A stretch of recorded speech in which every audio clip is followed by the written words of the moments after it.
Good morning, good afternoon, good evening, fabulites. This is Angela with another edition of Notes on the News, where I share with you my thoughts on headlines and news items that I'm reading from my news feed or that I've come across. And it's just my thoughts. It's not based on anything more than me being an expert on the subject or maybe me reading a headline or somewhere in between. We don't know. But let us proceed with notes on the news. It's just not news. It's just my thoughts. Fugitive Slave Law of 1850. The case of Archie Lee. So I don't know what the case of Archie Lee was, but the Fugitive Slave Law of 1850, I think, was that it basically turned everybody in the country into slave catchers. Like if you didn't help with the retrieval of a freedom seeker, an enslaved African or a non-enslaved African who wanted to live free, then you were in trouble. You were in trouble. That's how I understand it. Ain't that some bull?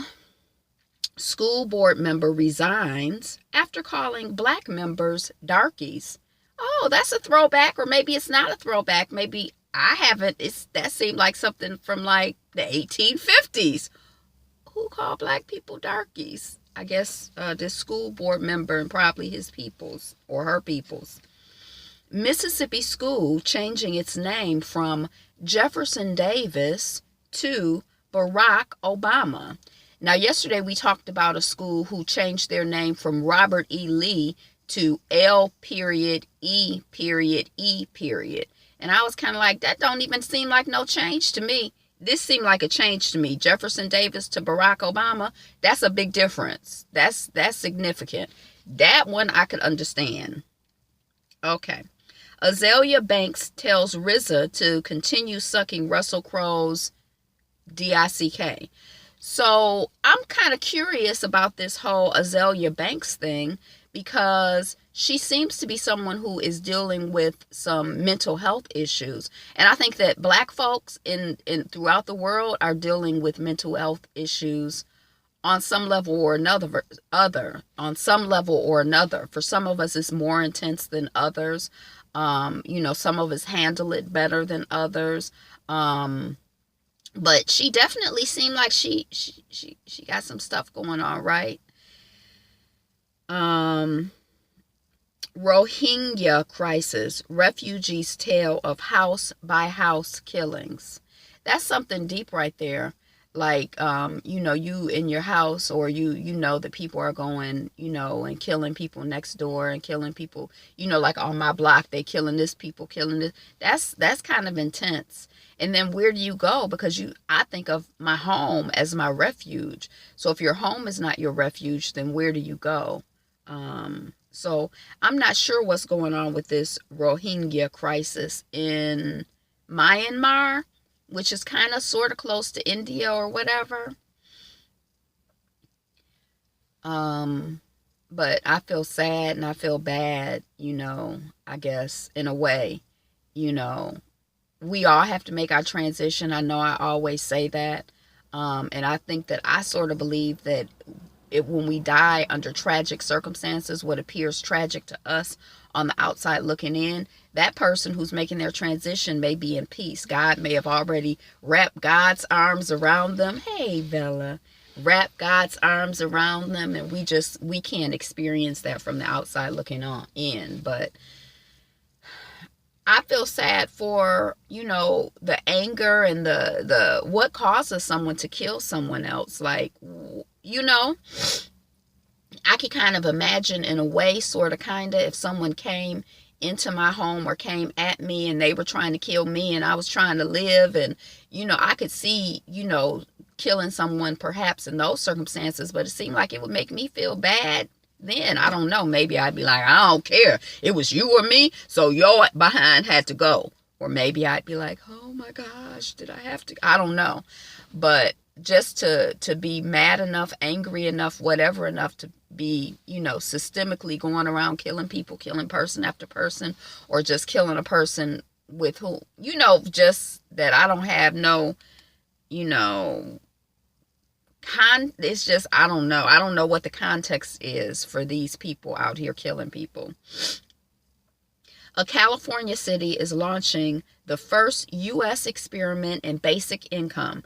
I am so excited. Y'all know I'm fascinated by this whole basic income thing, and it's a movement that's gone on throughout the world. Residents will get $6,000 a year. That's $500 a month to just do whatever they need or want to do with it. So I can't remember the name of the city. I did look, but I ain't moving to no California. But I'm interested to see, to hear, is it going to be sabotaged? Because a lot of times, like something like healthcare, which is a good thing, basic healthcare, universal healthcare, which makes sense in other contexts. But, the corporations here, they be fierce. If anything look like it might possibly get in the way of their money, they be ferocious. UN says that the U.S. failed to prevent ethnic cleansing in South Sudan. I'm kind of curious about the wording, because it's like failed to prevent, and that's kind of different from actively encouraged ethnic cleansing. And I suspect that the U.S. be out here actively encouraging, strife and drama and arming this side and all of this other mess, but I don't know. I haven't read the UN report. Lisa Gay Hamilton joins Bo Williams' The First. I'm not familiar with The First, but I remember Lisa Gay Hamilton. I don't remember where I remember her from, but she's a black woman, so that's why I'm like, oh, maybe I should check out The First. They're going to Mars or something. It's a TV show. Memphis riots of 1866 ignited by political, social, and racial tensions. So I wonder if there's a difference. Like, racial tensions seem to run through social tensions and political tensions, at least my current observation of things. So maybe all things are racial tensions in this country and in some parts of the world, or so much of the world.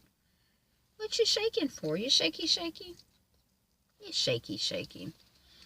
NBC Universal Short Film Festival announces winners. I don't know if every year, this is like the 12th year or something. I don't know if every year it focuses on diversity, but this year it focused on diversity. I don't know anything about the pieces that won. I started to read it, and one of them looks sort of interesting. But, yeah. Pussycat Dolls deny prostitution claims. So one of the women who was a member of the group before they did, don't you wish your girlfriend was hot like me? Like, she never appeared in it, but she said that she left the group before because you were supposed to be a team player and you were supposed to sleep with whoever they told you to sleep with. And, that it was basically, a prostitution ring. So I don't know if that's true or not, but it wouldn't surprise me. Yeah, it wouldn't surprise me, not because of anything in particular about the Pussycat Dolls, but just because of the nature of sexuality, and, just the world. Is kind of like women's bodies. A lot of people think women's bodies are owned collectively, and that, y'all got to control our bodies collectively. All the women cover your face up. All the women, you can't cover your face up. Y'all got, whatever. So people feel like they own women's bodies, and that as a woman, you're supposed to do, whatever for the team, or just do whatever. I am truly sorry. Big Bang Theory star Mayim Bialik apologizes after critics slammed her Harvey Weinstein essay. Do y'all remember that show? What was it called? Clover? It was like a teenage show. Blossom. It was called Blossom. Was she the star of Blossom, or was she? But anyway, she said that she doesn't have certain types of problems because she dresses modestly. And I think it was something like to the effect of, if women would dress more modestly, they wouldn't have those problems.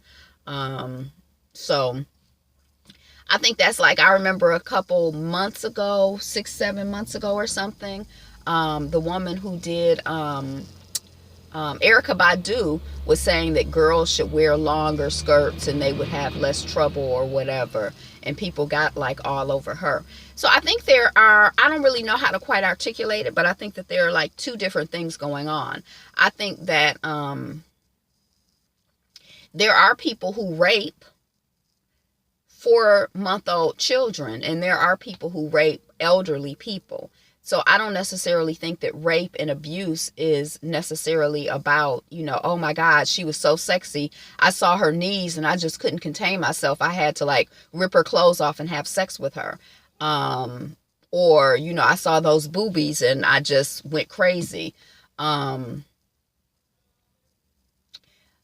I do think, I know that in my experience, I've noticed that, people interact with me differently.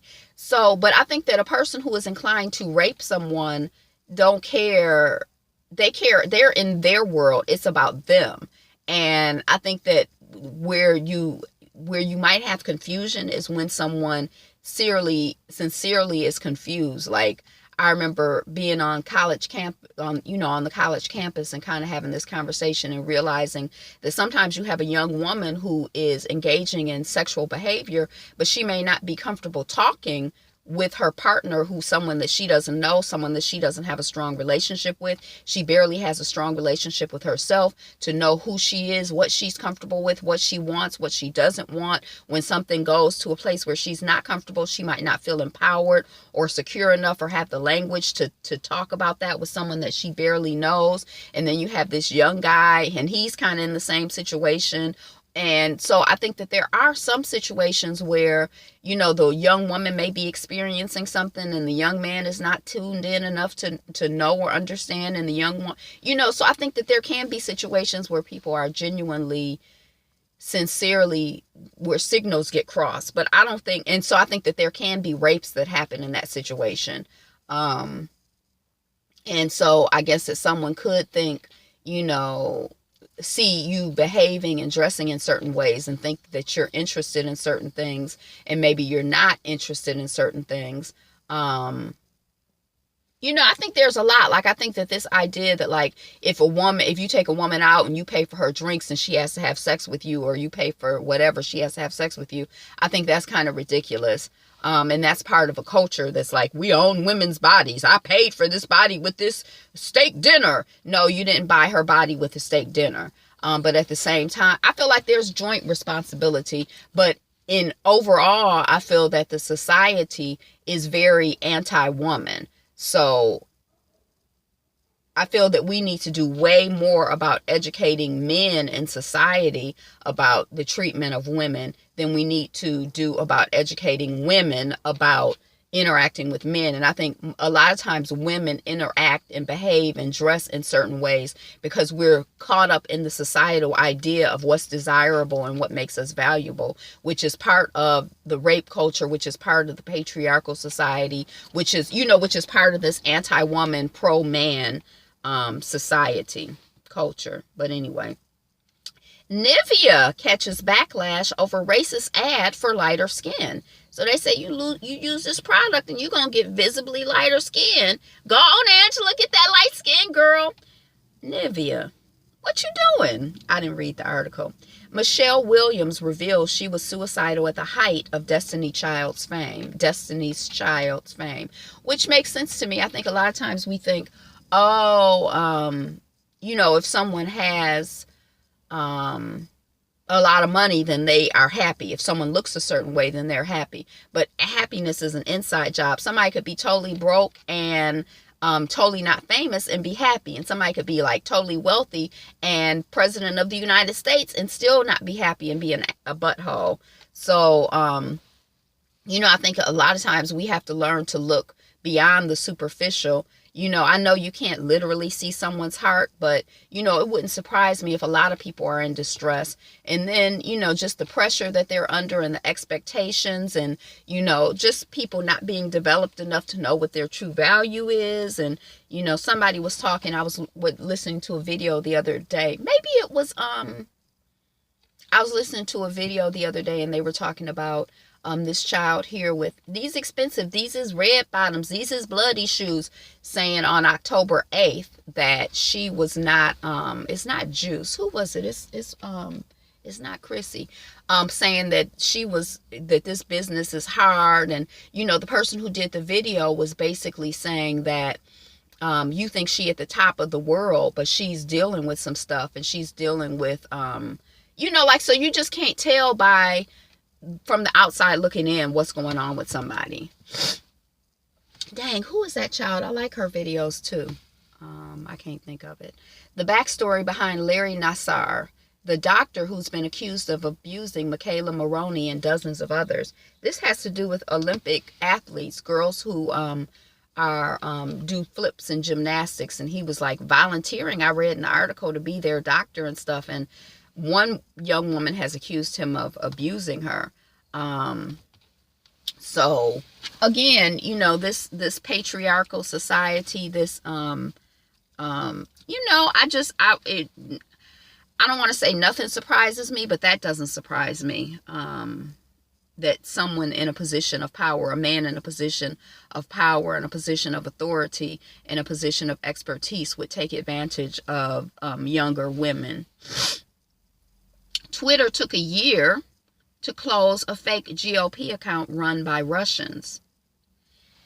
I don't know. Maybe they suspended it various times because it seemed like Twitter be quick to suspend black people's accounts. That's the impression I got. I don't know why it take them a year to close these people down. I don't know. I guess the whiteness just distracted them. White House says $25,000 check Trump didn't send to military father is now in the mail. The check is in the mail. I feel like I don't know anything about zero, but not much, just from what I've observed from the outside. But I feel like, you know, when somebody's like, the check is in the mail, usually that's a lie. And that's like a joke. Sometimes I'd be like, somebody be like, oh, you could just pay me. I'd be like, the check is in the mail. We'll be joking back and forth. Like, they not really asking me to pay him, and the check is not really in the mail. When they say the check is in the mail, I'm like, the check, I bet you Zero say that all the time. His corporation is used to saying that.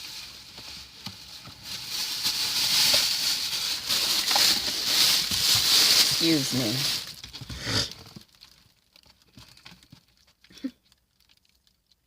Afghan army base destroyed by Taliban suicide bombers. There was something else I wanted to say about that, but I can't remember. Stolen Salvador Dali painting recovered in Lebanon. Talking about stolen artwork. But anyway, and you know, we went by the DIA the other day, and there was conversation about, you know, when you've taken what you consider to be artwork, or you consider to be just something that you can take, but it has spiritual and societal and cultural implications for other people. You know, how come you just going around taking stuff? You know, how you feel empowered to just take stuff. But that's something different from this stealing. But, you know, I was thinking about this stolen artwork and these, you know, a lot of times they'll have like artifacts, they call them, from cultures and societies and museums. But they're like, you know, people's culture. Like if they just went in your house and they were like, oh, this is an artifact, and just took the stuff. It might be your mama's picture, your grandmama's picture, or something that you value, that's important to you and has significance to you. And somebody just take it because it's cute to them, and they do whatever they want with it. And you be like, can I have my grandmother's picture back? I don't know. But anyway, that's it. Thank you so much for tuning in to Notes on the Newsfeed. Today is the best day ever. It's a beautiful day. You are the greatest. You are number one. Like, comment, subscribe, share. We're working on 200 subscribers. Thank you for being a subscriber. If you're already a subscriber, if you're not, go ahead and hit that notification button, right? That subscription button and the notification button. Welcome back. If you're new, if you're new, welcome. If you're not new, welcome back. I love you. Be you, be fabulous. Be fabulous, you. Be you. Be fabulous. Be fabulous, you.